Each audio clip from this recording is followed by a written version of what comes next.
Part 7. The Place of Economics in Society. Chapter 37. The Nondescript Character of Economics. 1. The Singularity of Economics. What assigns economics its peculiar and unique position in the orbit both of pure knowledge and of the practical utilization of knowledge is the fact that its particular theorems are not open to any verification or falsification on the ground of experience. Of course, a measure suggested by sound economic reasoning results in producing the effects aimed at, and a measure suggested by faulty economic reasoning fails to produce the ends sought. But such experience is always still historical experience, that is, the experience of complex phenomena. It can never, as has been pointed out, prove or disprove any particular theorem. The application of spurious economic theorems results in undesired consequences. But these effects never have that undisputable power of conviction which the experimental facts in the field of the natural sciences provide. The ultimate yardstick of an economic theorem's correctness or incorrectness is solely reason, unaided by experience. The ominous import of this state of affairs is that it prevents the naive mind from recognizing the reality of the things economics deals with. Real is, in the eyes of man, all that he cannot alter, and to whose existence he must adjust his actions, if he wants to attain his ends. The cognizance of reality is a sad experience. It teaches the limits on the satisfaction of one's wishes. Only reluctantly does man resign himself to the insight that there are things, namely the whole complex of all causal relations between events, which wishful thinking cannot alter. Yet sense experience speaks an easily perceptible language. There is no use arguing about experiments. The reality of experimentally established facts cannot be contested. But in the field of praxeological knowledge, neither success nor failure speaks a distinct language audible to everybody.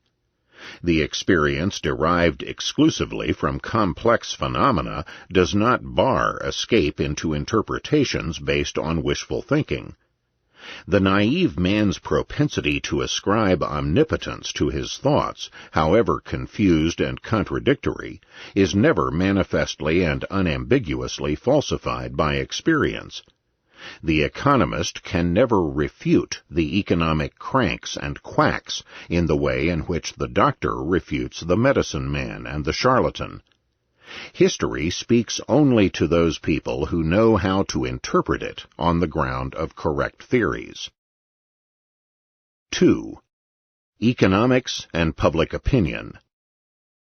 The significance of this fundamental epistemological difference becomes clear if we realize that the practical utilization of the teachings of economics presupposes their endorsement by public opinion. In the market economy, the realization of technological innovations does not require anything more than the cognizance of their reasonableness by one or a few enlightened spirits. No dullness and clumsiness on the part of the masses can stop the pioneers of improvement.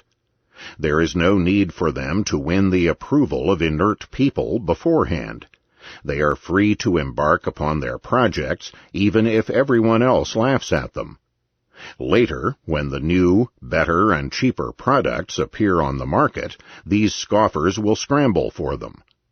However dull a man may be, he knows how to tell the difference between a cheaper shoe and a more expensive one, and to appreciate the usefulness of new products. But it is different in the field of social organization and economic policies. Here, the best theories are useless if not supported by public opinion. They cannot work if not accepted by a majority of the people. Whatever the system of government may be, there cannot be any question of ruling a nation lastingly on the ground of doctrines at variance with public opinion. In the end, the philosophy of the majority prevails. In the long run, there cannot be any such thing as an unpopular system of government. The difference between democracy and despotism does not affect the final outcome. It refers only to the method by which the adjustment of the system of government to the ideology held by public opinion is brought about. Unpopular autocrats can only be dethroned by revolutionary upheavals, while unpopular democratic rulers are peacefully ousted in the next election. The supremacy of public opinion determines not only the singular role that economics occupies in the complex of thought and knowledge, it determines the whole process of human history.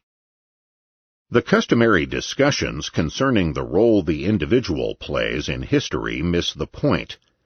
Everything that is thought, done, and accomplished is a performance of individuals. New ideas and innovations are always an achievement of uncommon men. But these great men cannot succeed in adjusting social conditions to their plans if they do not convince public opinion. The flowering of human society depends on two factors: the intellectual power of outstanding men to conceive sound social and economic theories, and the ability of these or other men to make these ideologies palatable to the majority. 3. The illusion of the old liberals. The masses, the hosts of common men, do not conceive any ideas, sound or unsound.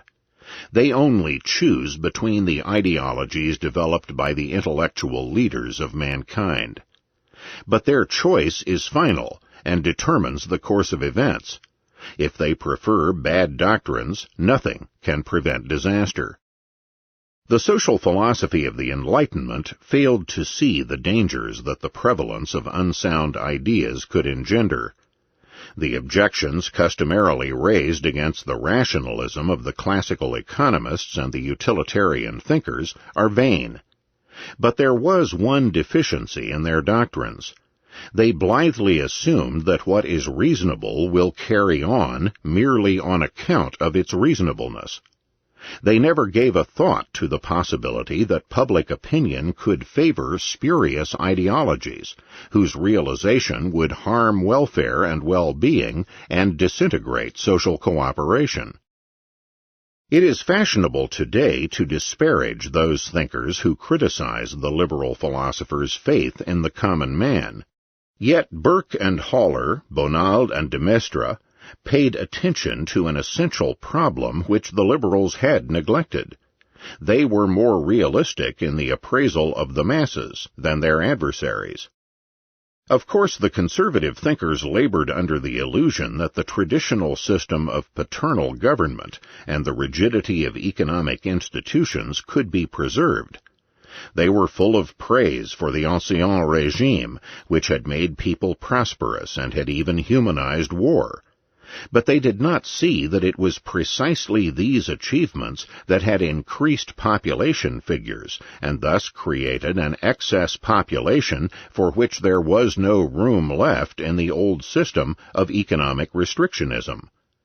They shut their eyes to the growth of a class of people which stood outside the pale of the social order they wanted to perpetuate.